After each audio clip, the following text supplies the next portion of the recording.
Sule, welcome to Elseweavers. I'm Zach the Lightweaver, and today we're not doing any theorizing. We're just going to be reading directly from the books. All boring facts and... What are you doing? I need to switch your polarity back.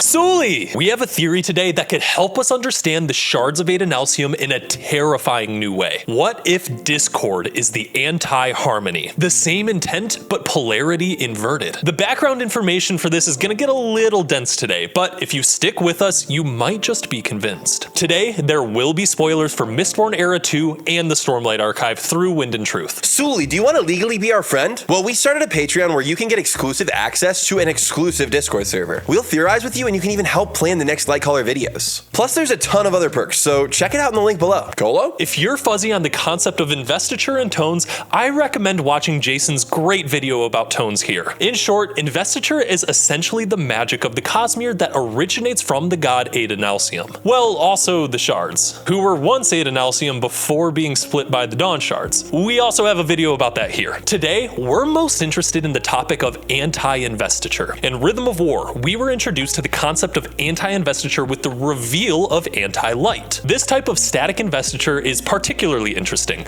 because the lights we have seen are keyed to one of the three shards of Roshar: Honor's Stormlight, Cultivation's Lifelight, and Odium's Voidlight. You can move one of these lights from gemstone to gemstone using the corresponding shard's tone, a rhythm that permeates Roshar. In Rhythm of War, Navani learns to replicate the tone of Odium by humming it. And in chapter 97, she's able to do something quite incredible. By altering her intent while humming the tone, she was able to create a sound that drove Voidlight away from its vessel. Now, I'm gonna give a brief lesson in sound and waveforms, so if you're already solid on this topic, feel free to use the chapters below to skip ahead. On the screen, you will see a tone. Well, more accurately, it's a sine function, but we don't have the time to get too technical, so just trust me that this thing represents sound. The x-axis is time, and the y-axis is amplitude, or how loud the sound wave is. Depending on how many complete cycles of this sound wave occurs per second will determine the pitch. 440 cycles per second sounds like this. 659.255 cycles per second sounds like this. And 987.767 cycles per second sounds like this. Put them together, and congratulations, you're a musician. Now back to the graph. If you noticed, the sound passes from positive to negative pressure as it crosses the x-axis. We can actually invert these values to get a graph that looks like this. If I now play this waveform at the same cycles per second as the other waveform, I still get the exact same sound. Now, what happens if I play them both together? Well, you get this. Nothing. You see, when two waves play at the same time, they interfere with each other by addition. Where one wave is at +1, the other is at -1, which cancels out to 0. This is true for every y value across the x-axis with two polar opposite waveforms. They simply cancel each other out. If you're still confused and want a more in-depth explanation, check out this video here by my favorite audio nerd channel. Now, Navani decided to extrapolate this idea, creating a plate that she could vibrate to create that same tone. Since the tone emitted by Voidlight and anti-Voidlight are the same, just polar opposites, she needed intent to ensure she created the proper tone. Notably, once she created this plate to resonate the same tone as anti-Voidlight, it had the same properties even when played without the intent. Voidlight would still be pushed away. This likely means that the intent was transferred in the initial creation of the instrument. A tangent, but one I find interesting. To actually allow for this tone to take the form of static investiture, Navani got creative. From chapter 97 of Rhythm of War, there can be no sound in a vacuum, as there is no air to transfer the waves. So as this gemstone ejects Voidlight, I'm hoping the light will not be able to hear Odium's rhythm for the first time in its existence. You think it doesn't emit the rhythm itself, Raboniel said, but echoes it. Picks it up. Yes, she hypothesized that the lights aren't actually a source of the tones, but instead reflect the tones of their associated shard. In a sense, light is just one manifestation of static investiture that is keyed to a specific god. By removing Voidlight from the tone of Odium that's always resonant on Roshar, she could possibly alter the polarity of the keyed investiture. Placing the Voidlight in a vacuum tube temporarily accomplished this. Theoretically, once the tone was reintroduced to axons, which are the Cosmere's building blocks of all volatile matter, the light would regain its properties. It was still void light keyed to odium, even when separated from the tones. However, upon placing a new gemstone on the other side of the vacuum,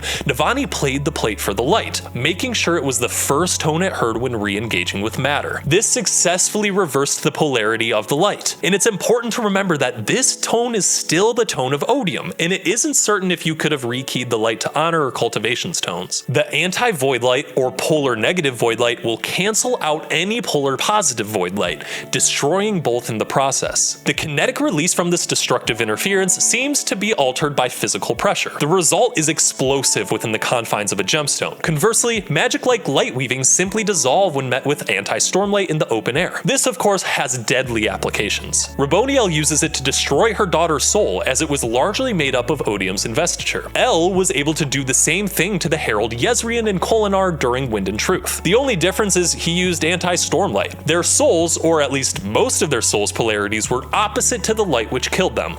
The polarity is very important here. Now, I have an interesting side theory. During the second Battle of Narak, we see Vyre killing Windrunners indiscriminately. The tragedy went far further than just killing the knights, however, as Vyre was wielding an anti-stormlight dagger and he attacked the Honor Spren with it. This, of course, isn't the first time Vyre killed Honor Spren. In Rhythm of War chapter 104, Vyre uses one of these daggers for the first time on Tef's Honor Spren Fenderana. Sorry to make you cry again, but this is the result of their encounter. Her essence burned, flaring outward like an explosion. Something ripped inside Teft, something deeper than his own heart. A part of his soul, his being, was torn away. So yeah, I still haven't fully recovered from that one. Unfortunately, it is a good showcase of how anti-light destroys the connection between a Radiant and their Spren. But this leads to an interesting observation. As far as I'm aware, we don't see any of the other true Spren attacked in such a way. And as explained in Wind and Truth, the Honor Spren were made almost entirely of Honor's investiture. So it would make sense that the Honor Spren would be completely destroyed by this weapon. But what would have happened if Vyre had targeted, I don't know, say a Peak Spren? Since Cultivation's investiture is a large part of their creation,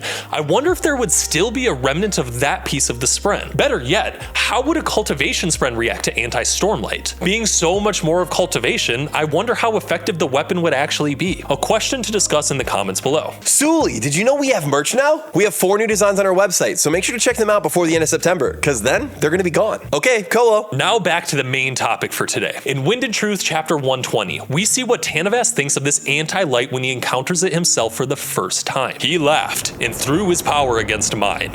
What followed was a thunderclap and silence as all was pushed away from us. In that space of nothing, every axon forced away, our souls melded in the most unnerving of ways. Too intimate, too reminiscent of creation for a creature such as him. In that moment, tiny pieces of something discordant were born.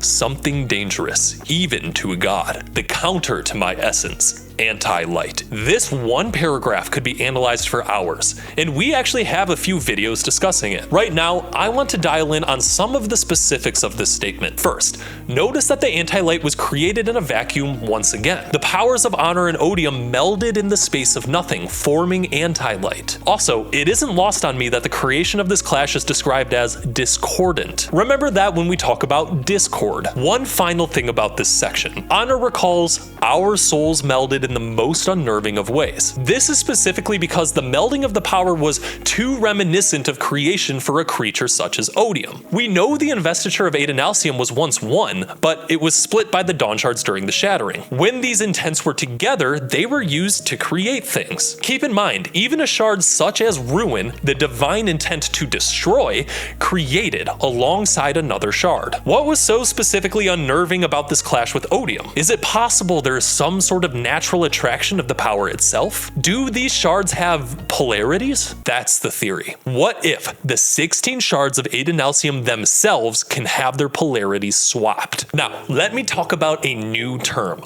Grand polarity. You might be wondering what exactly I mean by this. Let's recall that Adonalsium was once made up of all 16 shards. He was the source of all investiture and divine intent. Each of these intents have an associated tone that is distinct from one another. Now, let's look at this graph again and imagine Honor's tone as that blue sine wave. Let's imagine that Odium's tone is something like this red triangle wave. And Cultivation can be this green pulse wave. There are points here where the tones have constructive interference. This is when they're both positive at the same time or negative at the same time. Also, there are points where they have negative interference, when one is positive and the other is negative. If you add all of these tones together, you get something completely new. Okay, yeah, this one looks really ugly and would probably sound awful, but you get the point. Regardless, we understand that when two shards combine, they create a new tone. When Stormlight and Voidlight were combined, it created Warlight. Now, the tones here weren't precisely just added together. Navani had to tweak both of the tones a bit to get them to harmonize with each other, which makes sense.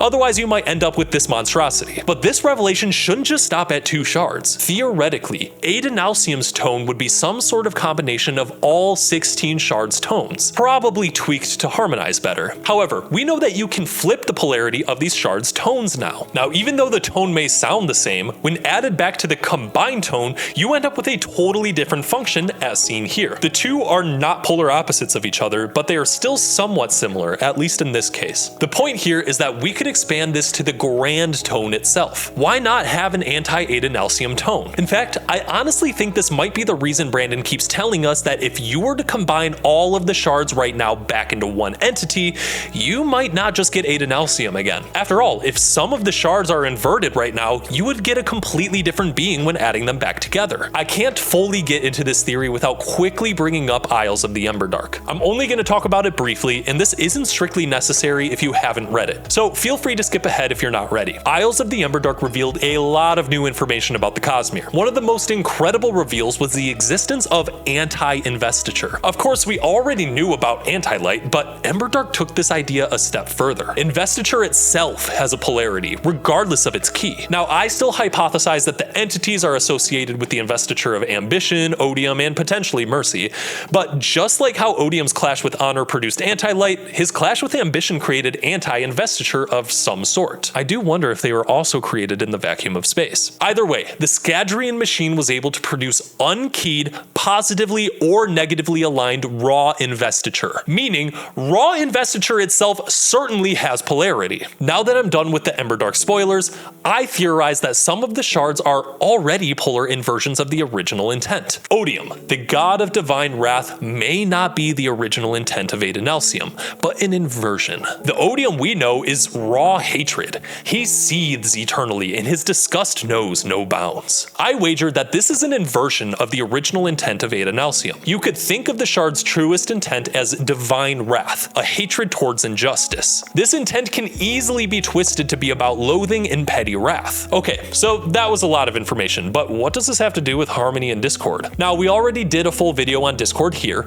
but there is some serious concrete evidence towards Discord's existence. The shard of Discord is essentially the polar opposite of Harmony, and this was prophesied in fiction all the way back in the Final Empire. From chapter 8, he shall defend their ways, yet shall violate them. He will be their savior, yet they shall call him heretic. His name shall be Discord, yet they shall love him for it. This idea of a counter to Harmony always felt a little weird. It's been theorized that it may be a different being from Harmony altogether, a shadow that might supplant the original shard. What if that's not it? What if Discord is what Harmony already is or could become? Harmony is constantly complaining about inability and feeling conflicted in the power's pursuits. He even appoints a sword to act for him since he's so paralyzed by what we had assumed as conflicting intent. But I don't think that's quite right. Rather, consider that it's possible that the dual shard is close to flipping its polarity. Remember that the Discord prophecy has not yet been fulfilled. This setup wasn't for Era 2, but beyond. Harmony is the positive side of the intent. I wouldn't be surprised if we see Harmony change dramatically in Era 3 as the shard becomes an inversion of its base intent. I want to bring your attention to this word of Brandon on this very topic. Is there a significance between Harmony and Discord being musical terms? Is there significance between Harmony and Discord being musical terms? Yeah, and if would they be considered different investiture tones? Would they be considered different investiture tone? So yes and no. So what's going on here is that it is significant. I chose those two terms very specifically. Not going to tell you a lot about Discord or things like that, but the idea is that idea of harmony is in, the sounds are in harmony. They are working together. In Discord, they are not. I wouldn't call them investiture tones, more the way the tones are two tones are responding to each other. Okay, that last thing Brandon said. I wouldn't call them investiture tones, more the way the two tones are responding to each other. But of course, the tones of Odium and Anti-Odium are the same tone, just an inversion of each other. That's exactly what I think is happening with harmony. The key divine intent here is the balance of preservation and ruin, or the balance of life and death. Now, there are two ways you could balance life and death: orderly and chaotically, harmonically or discordantly. I think Kelsier was correct when he mused this in The Lost Metal, from Kelsier's epilogue. And there was a darkness within him, a different face from the one he showed. The powers were in imbalance. Ruin had always been stronger. I think that Sazed had been the right vessel to hold these two powers together. With his disposition, he's able to keep the powers from working against each other chaotically. Maybe this would be easier if preservation were stronger, but with the imbalance, I think it will eventually be too much for Sazed. But again, Discord isn't the version of Harmony where Ruin is more in control. No, Ruin is already stronger. Discord is the version of Harmony where there is an imbalance, and the two powers are working against each other. The same divine intent, but an inverted application. It's still the same investiture, just inverted polarity. There is a precedent for this in the Cosmere, and it isn't a loose thread that's never going to be resolved. The most important locations in the entire Cosmere are where these discoveries are centered, and there has to be a reason that we've been given so much information about anti-investiture right before the release of Ghostbloods. Expect Sazed to lose control of the power and for the intent to invert. But what do you think? Is this polarity thing a little too outlandish? Is Mercy worrying to Harmony because they're now the anti-Mercy? Do Dawn shards have polarities? Stay tuned for that theory next. Let us know what you think in the comments below. I want to give a special shout out to our patron Mac. Thank you for all of the support. We really appreciate it. Kolo?